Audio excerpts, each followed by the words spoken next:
Good afternoon, party people. Episode 3 of Stocked and Delivered.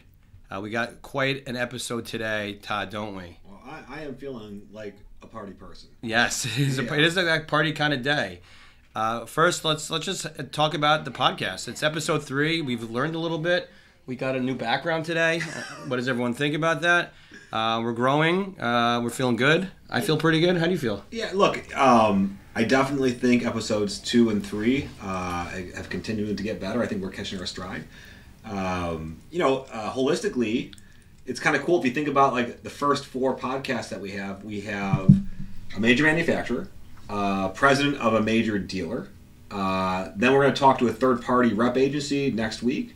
And then the week after that, we're talking to a contractor who's doing some really unique stuff. And so we kind of are really working our way down the value chain here, which I think is kind of an interesting thought. So I'm excited for that. But I think in the first 2 weeks, we've gotten some pretty good feedback, and, I'm excited. Yeah, I'm learning a little bit. People telling us what's right, what's wrong. I've wanted to do this for so long. I've seen others do it, and I'm just excited that we're actually doing it.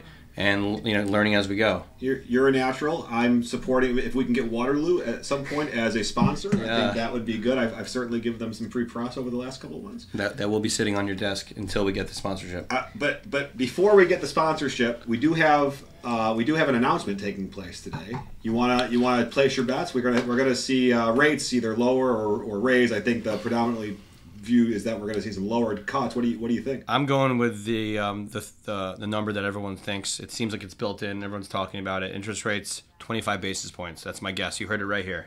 Yeah, I think I'm in agreement with you. That's the conservative end. If we get anything more than that, what a boon, right? I think that's going to really help encourage people to kind of think about what comes next for them. So I guess we'll find out. But we're probably like 30, 40 minutes away from finding out. Yeah, once we start the interview, we'll hopefully find out during the interview, and then we could do something. I'll check my phone during the interview. Okay, cool. And we'll see if we can make it part of the. I like that. Part of the interview before we get Steve on. It'd be good for our industry for sure. Lower interest rates, more refinancing, cheaper money. It really could start the process of coming back to where we were. That's just so universally true. There's just an absolute correlation with those two things. So fingers crossed. Yeah, I'm excited. It's between interest rates and the election. It's the thing that everyone's saying. Like when that's done, then we'll really know what's next. So we got one out of the way, hopefully today. Yeah, but this is a big one. If it happens, I think that's one of the most encouraging signs that we can see. So fingers crossed again, and we'll find out. Yeah. All right. We'll see soon. Stay tuned for the next 30-40 minutes. Steve, we're looking at you when you come on. Football. Week 2. How'd it go for you? In my Sherwood League, I am now 0-2. I have gone from the diamond status to the platinum status, so going in the wrong direction. Injuries have plagued me, but you just keep working those waivers. You just keep making those trades. I feel like I'm going to be just fine. Not only am I 0-2 in 3 leagues. Actually, 1-2 in one of those leagues. 1-1. But the Giants, my team, Danny Dimes, nothing. Yeah, no, the Giants are just hot trash. A lot of field goals. Almost had it. Yeah. That was it. Yeah, I don't think Daniel gets paid on almosts. It's I think they're a troubled franchise, but look. I entered this year probably with the highest prospects on Chicago that we've had in the last decade. And also hot trash. So I think we're going to see a pretty normal season in terms of the teams that we know to be good and the teams that we know to be bad. I'm interested to see how the Texans fare this year. I think week 2 brought so many upsets that I guess anything's possible. I did not see the Ravens losing.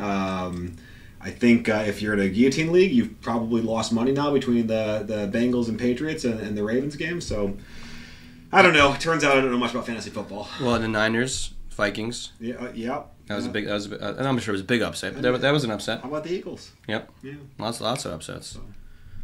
Well, and the good news, I guess, of the Giants losing is I could take my entire family to the game and afford it. It's funny, we had those jet suites 2 years ago. We looked at doing the Giants, and they were twice as much. and we looked at rates, and no longer the case. So I think they've come back down to earth in terms of their bullishness on their team. Sweet salespeople at Giants and Jets, we're coming for you. Give us a call. So let's talk about our guest today. We have a really great guest, Steve Mosby. We do, yeah. SVP of products and segments. Grew from very humble beginnings, worked his way all the way up the company. And Lansing, in the last 10 years, has become just an absolute giant player in the industry. It's crazy because they're traditionally renowned as a one-stepper, but their roots are not in roofing, which is what the alternative competitive set would have come from. So they're unique in a lot of reasons, and I'm excited to talk to Steve to kind of hear his kind of worldview on how they got to where they got to, because it's definitely not the same path many traveled. And Lansing Building Products is a massive player in the industry. We're lucky to have Steve today. I think he's been there 30 plus years, 35 years or something with the company. So he's really seen them transform from one or two stores, we'll find out more, to many, many stores which they have now. It's quite an achievement, quite a company. We're looking forward to it. Stockton Delivered, episode 3. So, Mikey, today we have a really interesting guest, probably somebody that if you're in the building products industry, you likely know. You definitely know the company.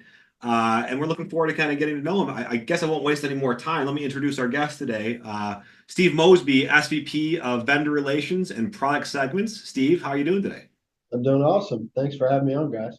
Yeah, no, great to have you.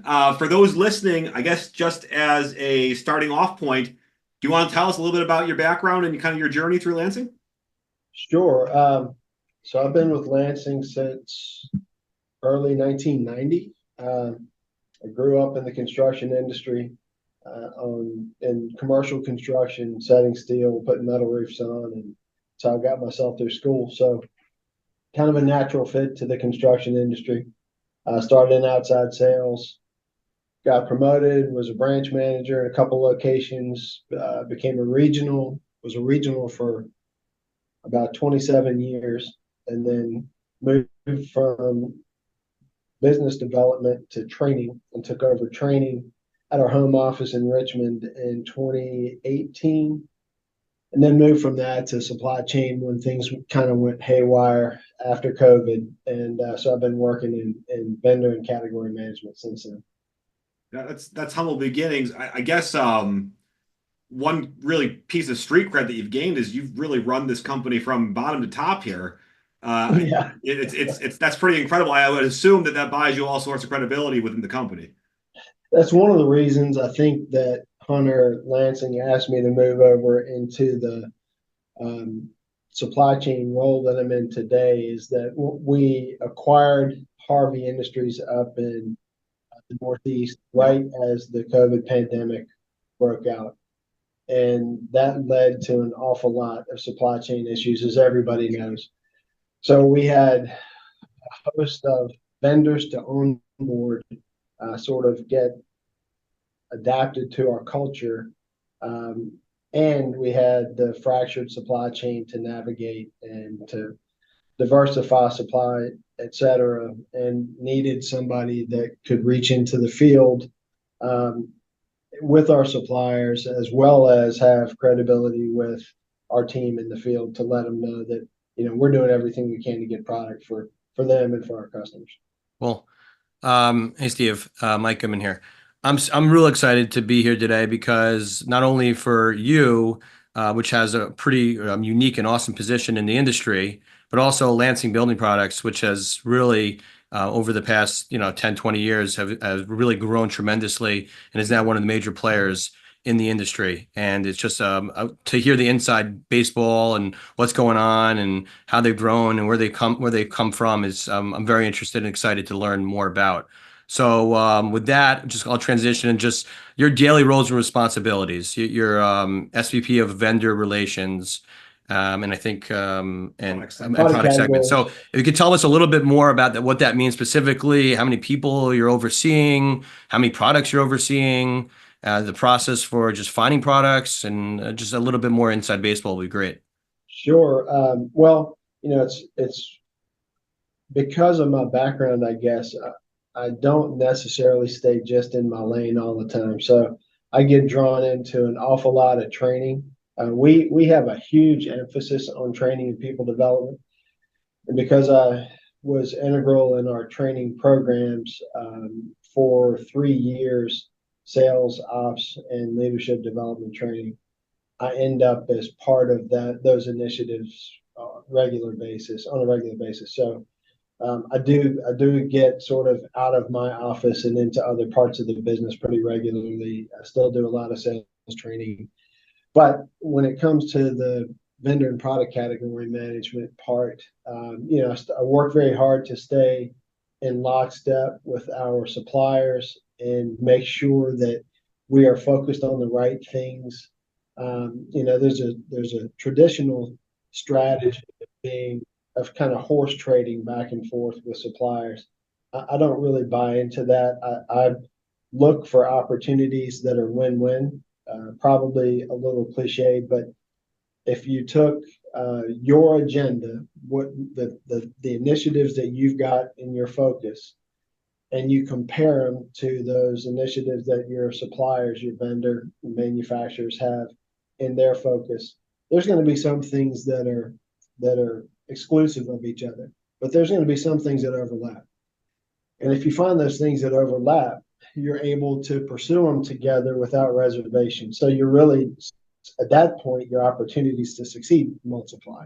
So I spend my time collaborating with our suppliers, looking for the common ground that we can succeed and they can be successful as well. And then, like I said, you can pursue those collaboratively, and really the barriers fall down. So that's how I spend my time. And then taking those focus ideas, concepts, and initiatives back to the field and making sure that we're executing on them the way we should be. Is it hundreds of products or thousands of products? How many products is Lansing and you deal with on a regular basis? Categories where we're really exclusively exterior building products. We had gotten out of the roofing business for a long time, decades, until we acquired Harvey, and then that put us back into the roofing business. So really, we're from the roof down exterior building products. In terms of number of SKUs, it's in the 50,000 SKUs range, but product categories themselves, it's the big exterior building products categories. Wow, that's a lot of products, a lot of SKUs, and you have, in terms of your the vendors, you have a combination of the actual products and the company that manufactures the product, and then you have distributors that distribute the product to you, and then in some cases one or the other, depending on the situation. Can you talk about that? How many relationships do you have to manage in that sense? Uh, we have we have somewhere around, call it 1,500 active vendors at any given time. About 91% of our business is done among the top 120 or so of those vendors. And then the rest of it is pretty transactional. So we manage probably 120 relationships that are strategic, that we are focused on, growth together. And then the rest of the supply chain is really just, we need something, they have something, and you find a way to get it. Yeah. The good old 80-20 rule, right? Yeah. 80% or 90%, like you said. So, Yeah. Steve, were you part of the acquisition of Harvey? Were you involved in that? Yeah, I mean, I was at that point running training. So I spent the first almost 6 months of COVID up in Boston, in New England, doing training on our sales process, P&L management, all kinds of stuff that, yeah, really cultural training, everything, among the roughly 600 associates that we acquired during that acquisition. So there was a lot of onboarding to do. It was very difficult to get people in the Northeast to travel to Richmond. So it was a challenging time, but I spent lots of time up there during that transition, just making sure that people had faith in leadership. That during a very tumultuous time, it was and I didn't feel very welcome in New England at that time. It was pretty locked down up there. Well, speaking, preaching to the choir, I just have to ask if my timeline is correct. You guys acquired Harvey like February before the pandemic started. Then the pandemic hits. What was that like? It was actually even closer than that. We announced the acquisition on March, I think, 16th. Isn't Wow. that And the crazy? That's a day. pandemic, yeah, the pandemic was kind of formalized on March 20th. So it was 4 days before everything got shut down. And it really threw things into a tailspin. We were able to get essential business letters to allow us to travel and that kind of stuff. And we did, everyone learned how to communicate remotely, all in a crash course. Everybody got, we all did that, but we didn't believe that you could make the right kinds of connections with an acquisition of that significance all done over Zoom or Teams. So we mobilized, and it wasn't just me. We had a host of our leadership team that was up there engaged in the business with the folks from Harvey transitioning over to Lansing, and it made a big difference, I think, in us being able to assimilate the businesses or integrate the businesses much faster than we could have if we weren't willing to just roll our sleeves up and get in the middle of it. And so you've seen Lansing from a bunch of lenses, and you've also seen them from a smaller company to a much larger company over the last decade. Can you tell us a little bit about what that evolution looks like? Sure. Yeah. We laugh about it sometimes. When I started, we had 8 locations doing about $20 million a year. And we had, within a month or so of my start, had just integrated our first computer system managing inventory. So before that, it was all done on note cards, believe it or not, and a Wow. file Crazy. drawer in the office. So you had the 8 locations were in the Virginia area, right? Is that where they were? Or Yeah, where were they Virginia, North originally? Carolina. Carolinas. Yeah, Virginia, North Carolina. Yeah. Very, very cool. Sorry, I So interrupted. those locations in the beginning, and then we grew through small acquisition and greenfield over the course of years. Um, I went from Richmond as a sales rep to Raleigh as a branch manager to the DC market as a branch manager. We acquired a location up there. It was a direct sell outlet from Alcoa, which is now Cornerstone. So we acquired a business from them. I went up as a branch manager and then became a regional, started opening locations, and we acquired a couple more small businesses, and my region grew. And eventually we started growing out west, and so we had to, for a while, we had the company cut in two halves, a northern and southern half. I had the northern half. Another guy based out of Atlanta had the southern half. And then we started going west, and the geography sort of didn't work anymore. So we had to add a third region. And, just through the course of time, the geographies kept changing as the scale of the business grew. I'll tell you a funny story about my experience at Lansing. So my history is with a fiber cement company that I'm certain you're familiar with. And as the Lansing lore is told to me, I don't know if this is true or not, but one of the Lansing branches in Illinois was the first location, what they told me, to sell more fiber cement than they did vinyl in a quarter. And I know that was a big celebration. That must have been like, geez, 10 or 12 years ago. But you talk about where they came from to where they are now. It's incredible.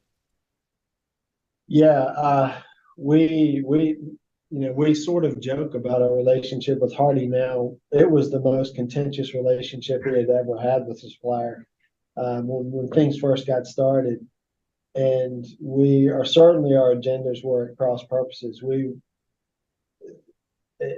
Hardy was pretty headstrong in the way they wanted to go to market. We felt like we had a pretty good grip on the customer base out there and could hold our own when it came to market development and changes in product focus, et cetera. And so we were really at odds in some places. And compared to compare that to the way our relationship is today with Hardy, I would tell you they're probably the line vendor.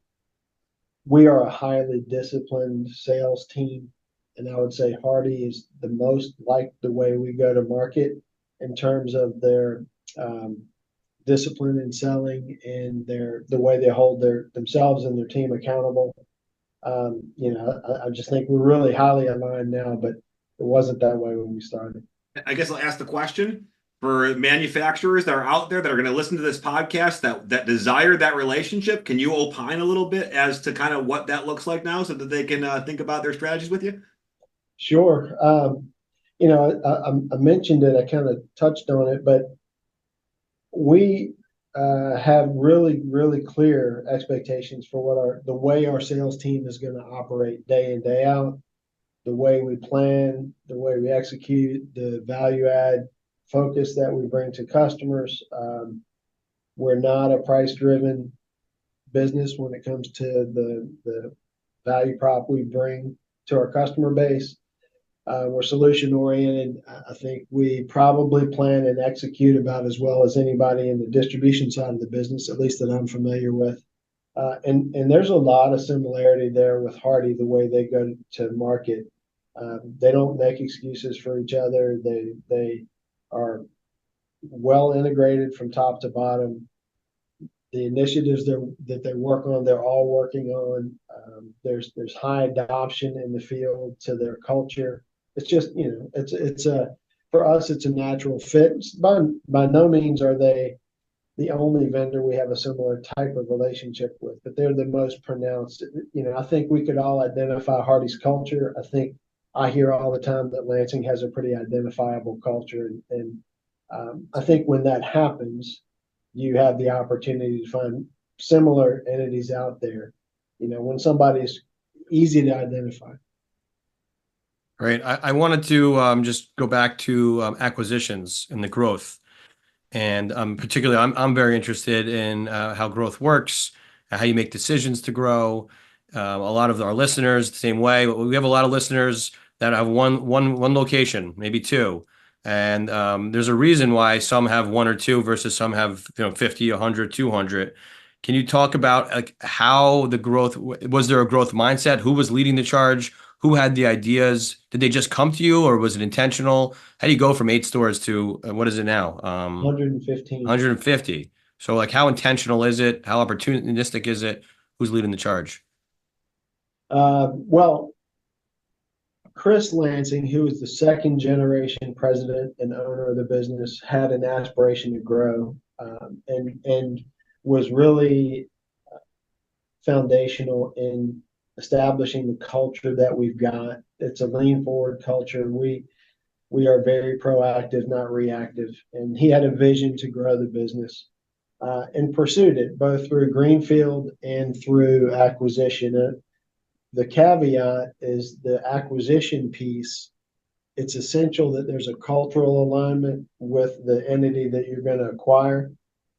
If the value prop and the integrity of the organization isn't there, we're better off to go open up a location in that town than we are to try to acquire somebody who's not a good cultural fit. So then you need to focus on your ability to develop people. And I mentioned we have a high focus on training. We really don't have financial limitations on opening new locations. What we want to do, though, is start locations with the right people. So we spend our time developing people that we then can use to open new locations. And if we have the right person to lead a branch, let's say in a town, the internal euphemism we use for it is we say we'd like to be able to throw somebody out of a helicopter. And what we mean by that is we want to develop somebody to the point where they can build a business. And we could fly over any town and throw them out and say, build us a business in a year. And they could hit the ground and do that. Build a team, acquire a customer base, get vendor support, et cetera. And that they're capable of being able to grow a business that way and develop their own team. And so we spend our time developing people that are able to do that. And if we have those people, we can open as many locations as we want. I mean, we have vendor support, fortunately. We're not financially constrained. So we have the opportunity to do it, provided we have people we can do it with. That is super interesting, Yeah. and probably takes a lot. That makes you very unique. You know, the amount. I'm sure it costs a lot of money. There's a lot of work that goes involved in training people and bringing them up. Um, Without telling us too much, I mean, you could tell us like a little bit about how that works. Is in one location? Is people trained everywhere? What kind of education are they getting? Yeah, we have training centralized in Richmond out of our home office. We have when I was over training for 3 years, I had sales training, operations training, and leadership development. Today, we have a sales training director, we have an operations training director, we have a director of leadership and career planning, Wow. and each one of those has a team of people that they work with to create onboarding curriculum. We have ongoing curriculum. This year, our associates have taken. We have an LMS that we put tons and tons of resources into. This year, our team has taken something like 75,000 training courses. Wow. That's Crazy. existing personnel and on in people being onboarded. So we just never stop training, and that's I would say our secret weapon is yes, it takes patience, and yes, it takes a lot of money, but it's the way that you create distance between yourself and the people you're competing with. You should be very proud. Sorry, Todd. You should Yeah. be very proud. Um, Not many companies could do that. And what all I hear is, I'm sure Todd, you hear the same thing wherever we go, is can't find good people, can't find good people, and they're probably missing the point is they're not training their people. Well, Yeah, it sounds like Lansing's manufacturing their people, right? Yeah, The question I'll have that I'm sure many of the Lansing employees that listen to this podcast are probably wondering is, so okay, you've gotten great training. How is Lansing identifying like really high potential people to move up to this next role? Can you talk about they've all gone through 75,000 courses, but you said, hey, I want to drop somebody out of a plane and have them build a business on the way down. Like how do you identify that? and make sure they have a parachute. yeah, that's right. Yeah, we weigh and measure everything, so we're guilty of um, really being, I think, data based in the way that we evaluate our performance. So we're pretty empirical around that.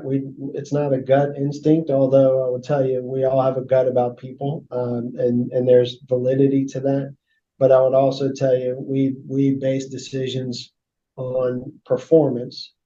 And I mentioned we're held highly accountable. That's individually we're held accountable. As branches, we're held accountable. As regions, we're held accountable. And as a leadership team, we hold ourselves accountable to the business, and we weigh and measure everything. And we can give you a report card. We publish it once a month. We have a report that comes out called the Performance Survey, and it measures across multiple positions. Within those positions, it measures across multiple categories of performance. It's all quantified, so there's a winner and a loser every month, and we put all that stuff up on the marquee, and everybody knows what performance looks like, what success looks like, and where challenge exists. And so we don't shy away from it. It is what it is. We work toward getting better all the time. We don't lower the bar for people, uh, but we do try to provide as much in the way of resources as we can to help people get over the bar that's there. I think that's very interesting. I think a lot of companies these days are nervous and scared to share information or comparable information. They'll share information with an individual, but they don't share necessarily how they stack up to the peers.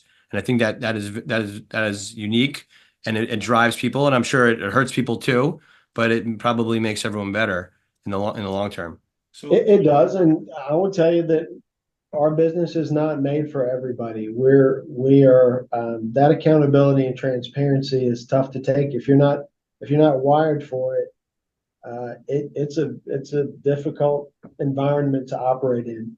But if you are wired to be competitive and you are wired to be held accountable, you really don't want to be anywhere else. And so when you look at our tenure, you'll see people that are here for. I've been here 35 years, and I'm not the senior person in the business. There's another couple of folks that have been here longer than me. Our wow. average tenure in leadership is probably 2 decades. branch managers are well over 10 years, and all the way down to warehouse folks and truck drivers. We've got a highly tenured business. When the people that don't make it generally are in and out within a year or so because they're just not, they weren't a cultural fit to begin with. And that's okay with us. Again, not everybody is built to do this the way we do it. But being candid, having transparency, and holding each other accountable is so critical to the way that we operate and run the business that we're better off making that decision quickly and get the right people on the bus so that we can focus on that development and investment in our team and without reservation. You're not worried about they're going to be here or not because you've already vetted it and that they fit, and now you can pour into them, and hopefully they respond and are rewarded for the effort they put in. So there's no debate if you look at Lansing over the last 20 years. Certainly, from a macro perspective, it's a story of success. You talked to us a little bit about your training and your systems. If you had to boil it down as simplistically as you could in 2 or 3 terms for like leadership philosophies, can you talk a little bit about how Lansing goes to market from that perspective? Yeah, I would say again, it's really not different than the leadership development and philosophy is not really that different in the way we approach developing people. It is that we believe that we're in service to the team that we lead. We believe we've got to hold ourselves accountable first in order to be taken seriously and with credibility to hold others accountable. And we're really transparent about it. We do 360s. We give positive and negative feedback with each other. You can't come to work and with your emotions on your sleeve and be afraid to genuinely be in the middle of it and give it 100%. And I think when you do that and you're approachable and we're very real with people, I think your team appreciates it and they respond to that. So I think most people talk about leadership in this glamorized kind of like glittery view. I don't think it's often discussed about kind of the hardships of leadership. Can you talk a little bit about like the parts that aren't so fun or aren't so easy, or the stuff that kind of keeps you up or drains you? Yeah.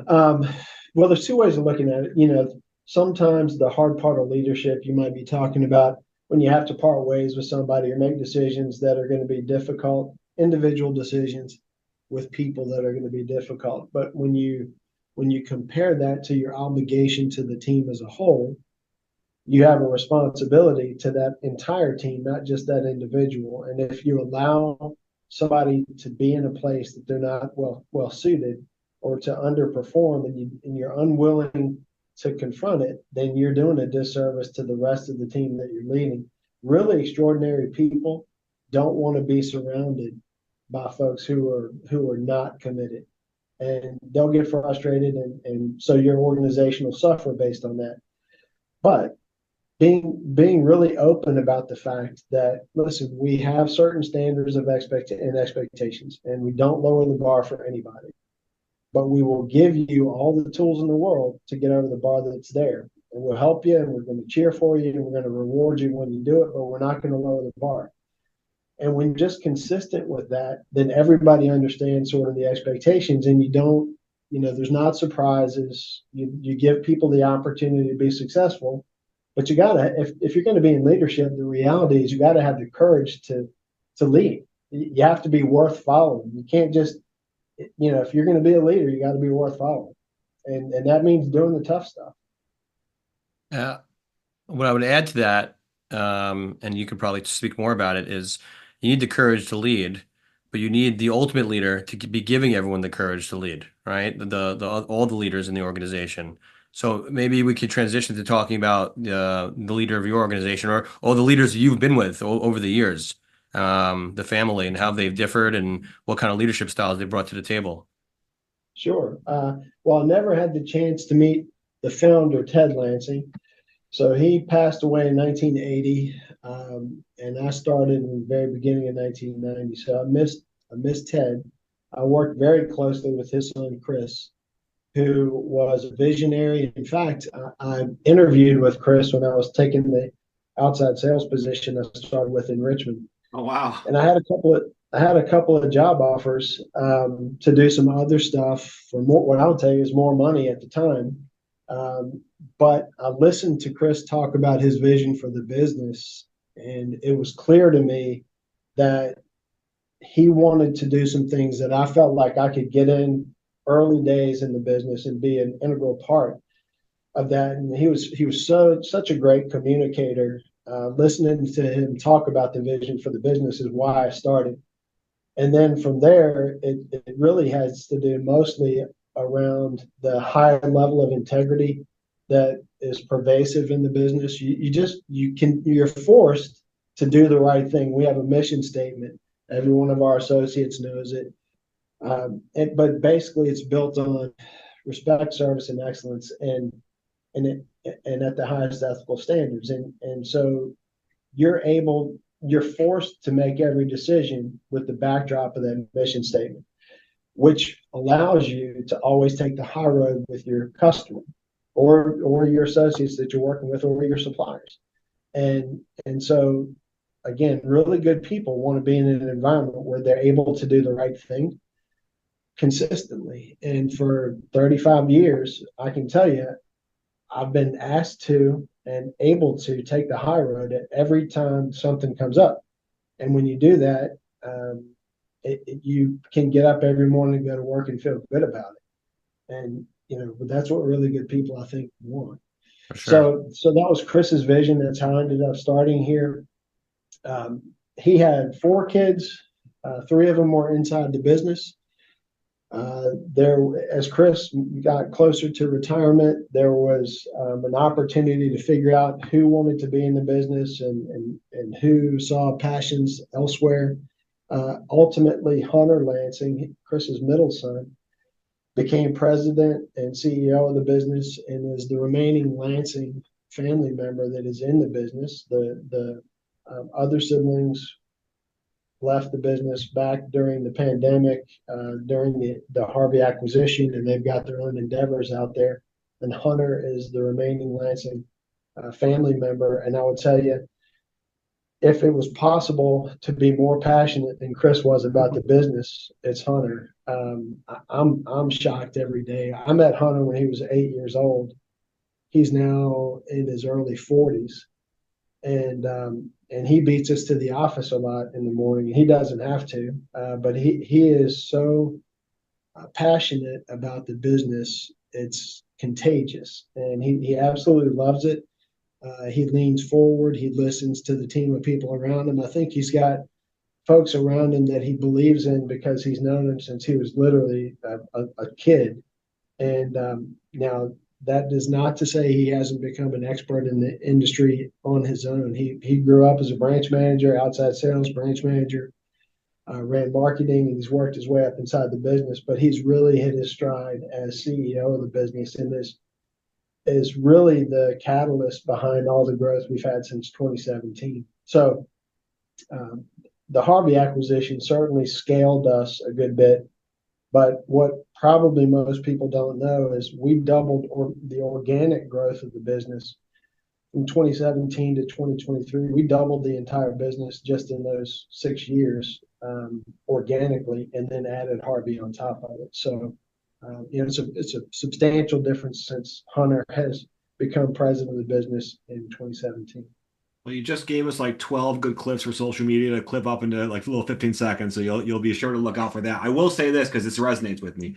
The power of sharing your vision is just so impactful because you got a guy that probably doesn't even join Lansing, right? If this guy doesn't stop and say, here's where we're going. And I remember just from a Sherwood perspective, we started exteriors 6 years ago with no products. We had to hire employees, and we told them, here's what we're going to be, and this is how we're going to be it. And I remember thinking at the time, these people either are totally bought into what we're trying to do or absolutely crazy, and we'll figure it out which one it is. Turned out they were bought in. But it's just so incredible as to kind of how powerful that being able to do that simple thing really is. So we've talked about the past and we've talked about kind of how you grew. Two questions for you. The first is, can you talk to us a little bit about what are the challenges of 2024? What do you anticipate the challenges of 2025 being? And can you talk to us additionally about any future trends that you're seeing as opportunities? Sure. So 2024, 2025, from a economic perspective, looks like we're going to get a little help from interest rates here um, toward the end of the year and moving into 2025. That certainly is going to help us. We're indexed heavily to remodel versus new construction. We're about 65% R&R, about 35% new construction, and that's intentional. We feel like the services that we are customer oriented services that we're focused on lay up to the R&R segment really well. It's also a little more recession proof, but and interest rates actually play into the R&R sector pretty significantly. Not so much that everything needs a home equity line for remodeling to get done, but realistically, most remodeling happens when the house is either getting ready to be put on the market or just has been purchased and taken off the market. Yep. So if houses aren't turning over, then R&R gets choked a little bit as well. Not to mention the fact, of course, that new construction speeds up when rates are favorable. So I think we're going to get a little help in the economy from interest rates. I think there's a pent up demand. Certainly housing inventory is at an all time low. So we, that machine can't really slow down no matter what. People have to live somewhere. So I think from a macroeconomic standpoint, we're in a really good place. I think as far as challenges go in the industry going forward, and we talked a little bit about it before, but quality people entering the business is a real challenge. We have the benefit of significant training resources and the discipline and patience to be willing to invest in people to make it happen, which gives us a big advantage. Frankly, most of our industry, like it or not, most of our industry hires what I would call retreads, which is somebody that's worked for 3, 4, 5 different building material suppliers up and down the street. They're either they get frustrated or their current supplier gets frustrated, so they spin out and go take another job someplace else. And it's a lot easier to hire that person. They know the terminology, they know the processes, maybe they have some product knowledge. It's a lot easier to hire that person, plug and play.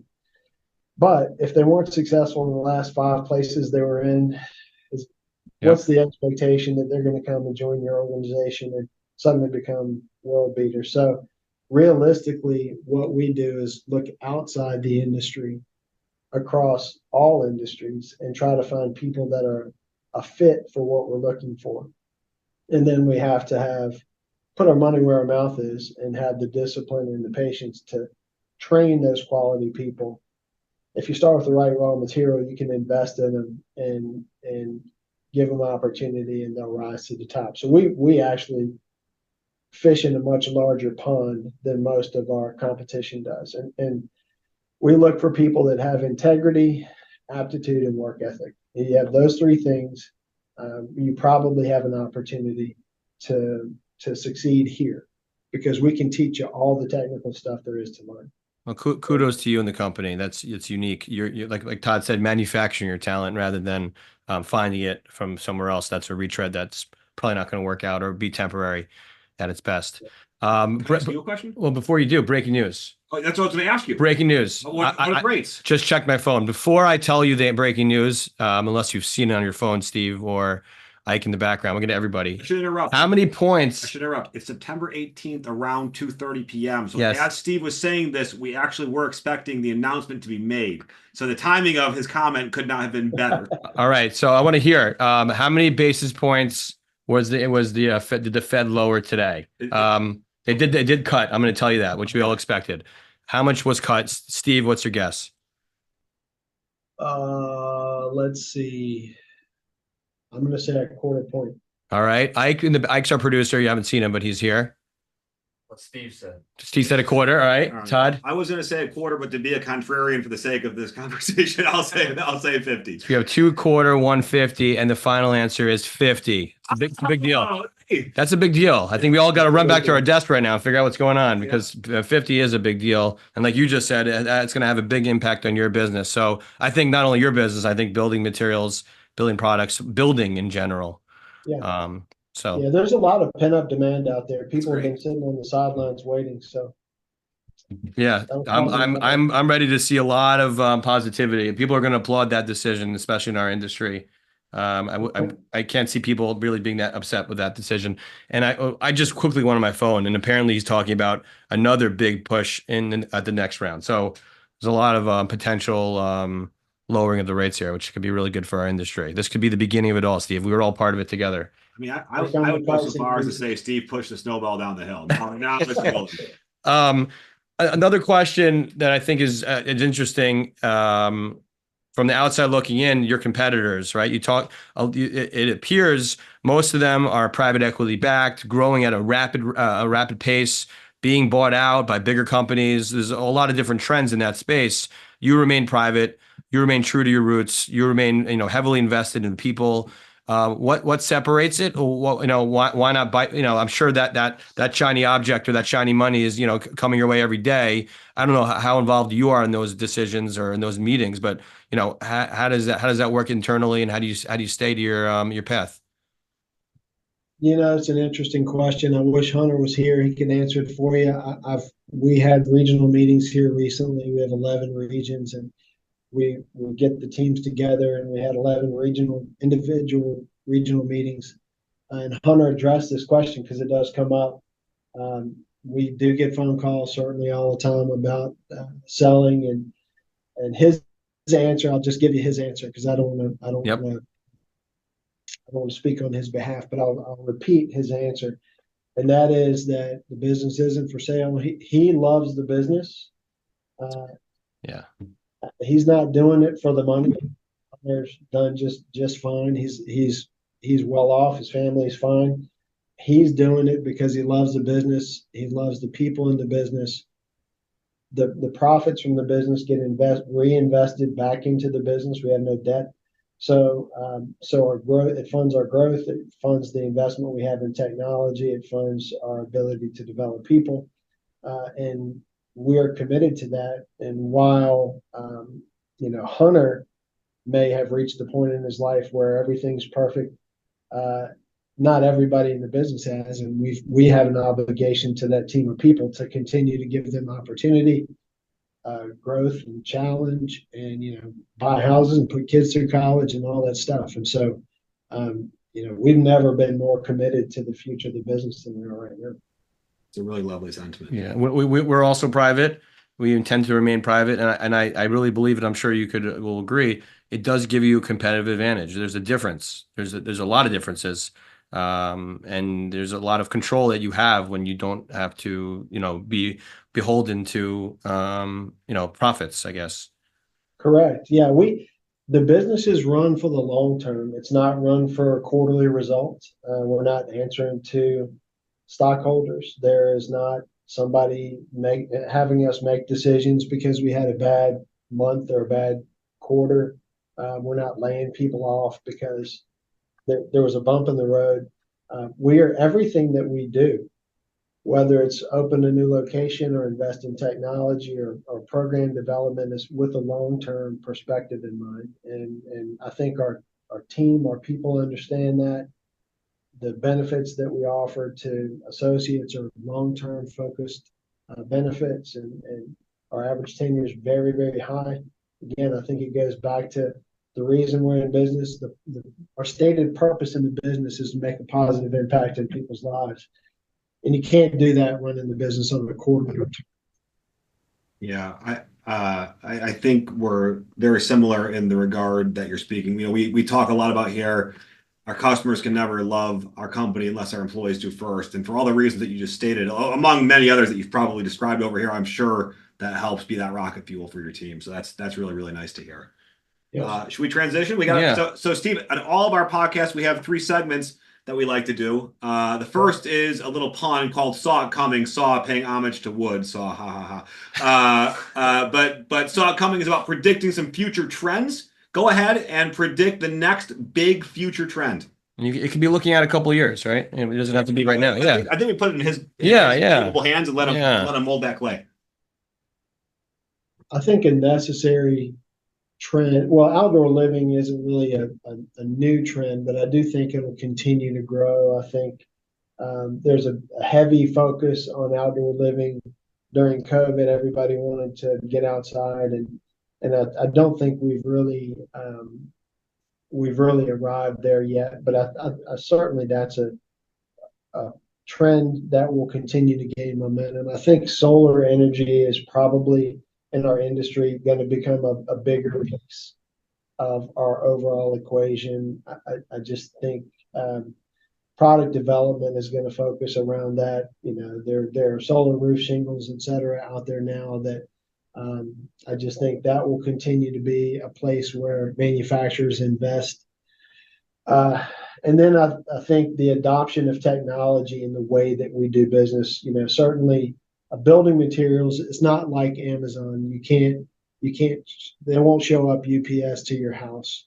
But technology, e-commerce, your ability to meet your customer where they want to be met, and the ability to be accessible 24/7 is going to be a bigger and bigger part of our industry going forward. And we've invested millions and millions of dollars into our online platform, and I think as much as we feel like we've made tons of progress, I think our industry as a whole lacks there, and we have a lot of ground to make up. So that would be those three, I think, for me.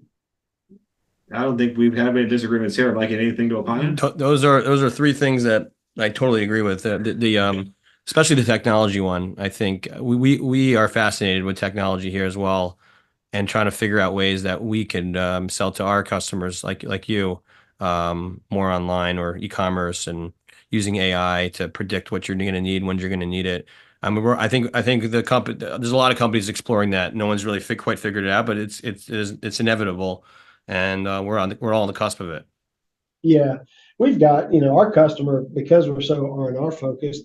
Our customer a lot of times is in someone's house at 7 o'clock at night and needs to be able to price a project to get a contract signed, and they can go on our portal and right from their cell phone price a job and get a number and even print a contract and close a deal. So we're getting there. We haven't arrived, but the functionality there, the focus is there, the commitment to invest there is there, and adoption from our customer base is growing like crazy. So that certainly is a place where it'll be a differentiator over time, and it'll also be a reason that some businesses get acquired and some acquire others. Is that the stakes of poker keep going up, and to catch up in that arena will become impossible at a point. That's right. I'm with you, and we're gonna see a lot of that as as the companies choose to adopt technology, and the ones who don't. There's gonna be that's gonna be the big separator. Yeah. The next segment is called Material Moments. So it's another pun. Yeah, material. Dun-dun-dun. Okay. Well done. And this is totally up to you. Talk about a personal story in the business that's had a big impact on you. Sure. I would say the recession back in 2007, 2008. We all, I think, grew up an awful lot during that time frame. We had some good times. When I first started in the business, I was still cutting my teeth when the Persian Gulf War broke out. We had a little mini recession in the early 90s. But my role was very different. I was just out trying to sell stuff, and you know, I had to run uphill a little bit back then, but it was very different in the mid 2000s when we had the recession. I was a regional. I can't remember, 20 locations or so. And we had some hard decisions to make. You know, sales fell off substantially. We were all under a lot of economic pressure. I had to close a couple of locations. We had, headcount to address. We had payroll to address. We had um, all of our operating costs to address. And I would say I learned a lot in that time frame. One is you just have to have the courage to lead. You have to be decisive. Sometimes they're tough decisions, but they're the right decisions. And the sooner you get to those right decisions, the better off you are. If you perseverate over making a decision, whether it's to close a branch or lay off a number of people or whatever you're faced with, the longer you delay that, the worse the impact is going to get. And you also minimize the positive impact you're going to get from having made that decision. So really you just have to be decisive and have courage to sometimes, they're tough decisions, but sometimes it's not just A is right and B is wrong. It's A is right and or a little more right and B is a little less right. But square pegs do go in round holes if you hit them hard enough. So I certainly do. So you make a decision and you make it work and you just move forward. It's a good story. Thank you for sharing. All right, we're gonna move to some rapid fire, just real quick answers. This is a little bit of fun. I'm sure this will make some of the promo cuts. But the segment is called. Oh, excuse me. Go ahead. Quick cuts. Oh, quick cuts. Okay. Quick cuts. See what we did there? Okay. All right. So the question it's me a question we want you to have. Don't really think too much. Viscerally respond. Yeah. Give us your answers. Yeah. Go-to pump-up song before a big sales pitch. Thunderstruck. Nice. Mikey? If you weren't in building products, what job would you have? Fishing guy. Fishing guy. I'm going to tell you, just so we know, Sleep Number mattress. Ooh. And I'm going to tell you why. It is the silliest sales pitch you can have. Someone walks in, they lay down, you say, "Let me guess, you're not sleeping so good." and then you say, "Hey, sit, get your number." And then they get their number and you say, "Oh." And they go, "Oh," and you go, "Look, you're comfortable here at a 22. Your average bed's a 46, right?" It just feels too easy. All right, you're stranded on a desert island. What 3 items from Lansing Building Products do you want with you? Oh, that's a great question. Let's see. Items from Lansing Building Products. I would say roofing,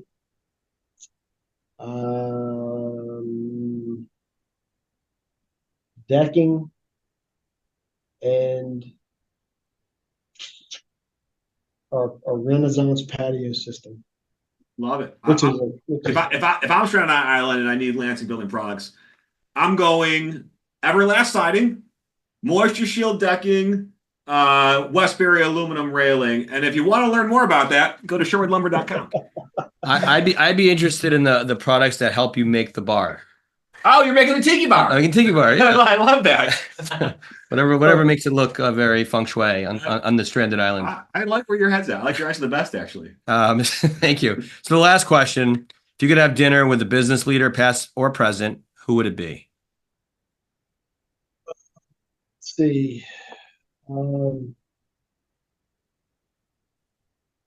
Probably Jack Welch.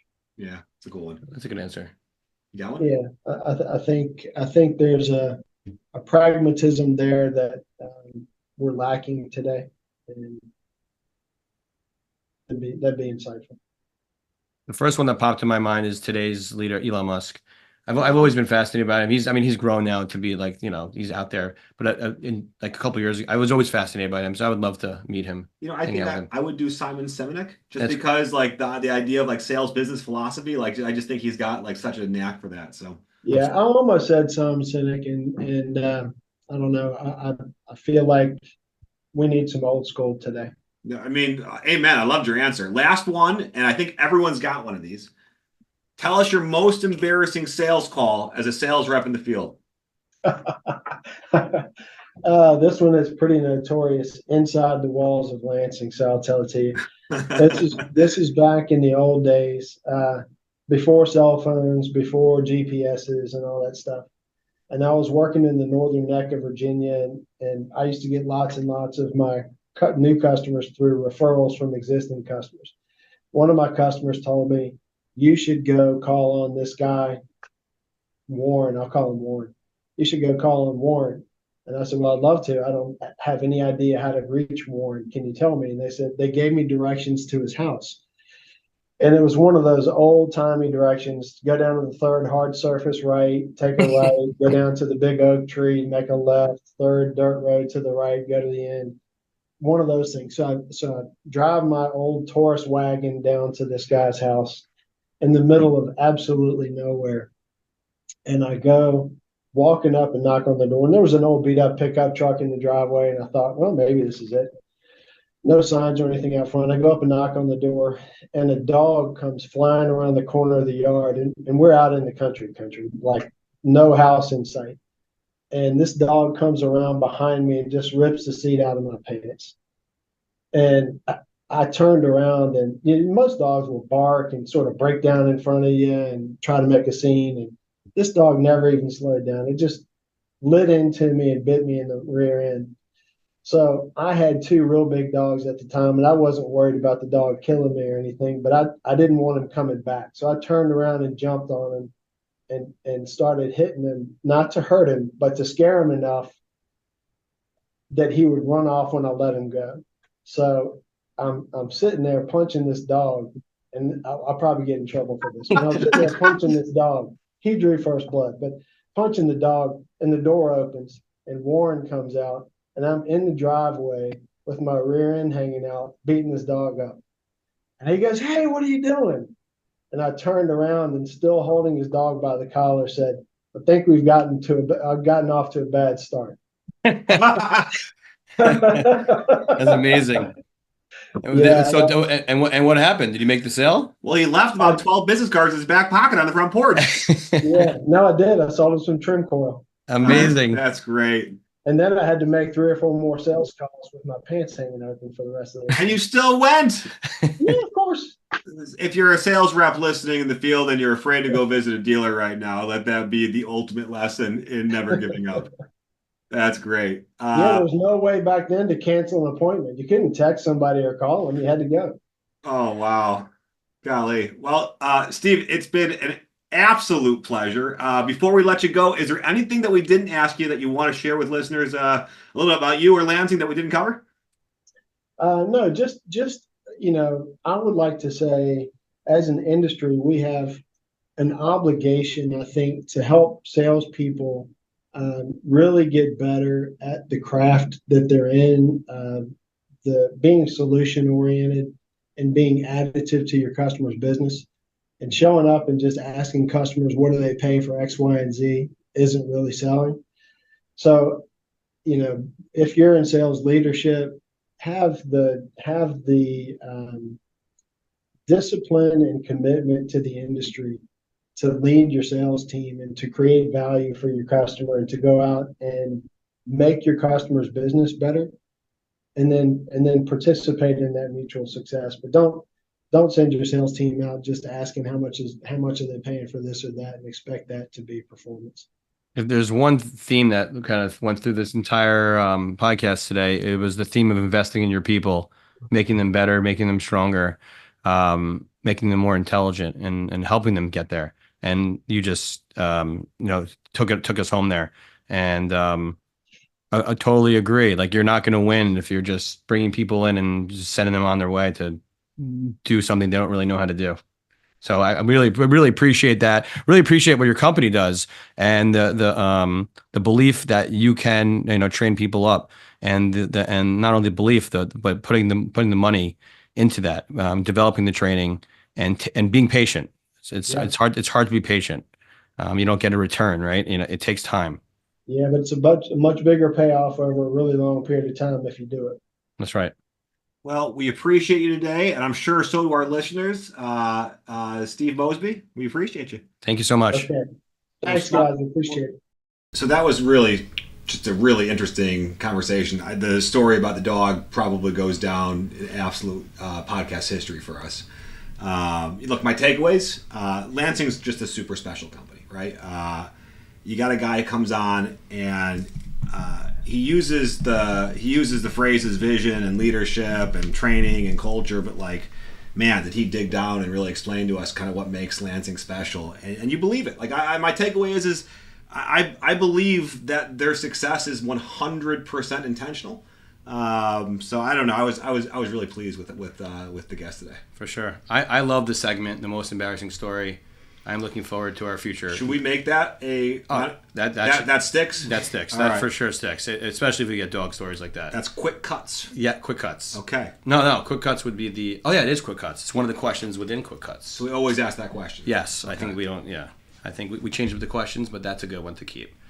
What I took away was training your people. Not everyone knows or knows how to do the job. Knows how to do the job the way the company wants, and if you invest in your people, you can take someone who's green and bring them up. And you got to have patience, and that was one of the biggest things that I learned. Is you got to wait. Someone being successful may take 1, 2, 3 years before they're ready, but if you have the patience and you have the time to wait, you're going to be, and it's going to be good for the long term. And he was really made that point strong, and I really liked that a lot, because a lot of companies are so in it for the short term gain, and they don't want to wait. So keep a lookout for our future podcasts. They'll be coming out on all the different platforms. You'll see them on Apple. You'll see them on Spotify. You'll see them on your favorite platform. We're very excited and look forward to seeing you soon. Take care.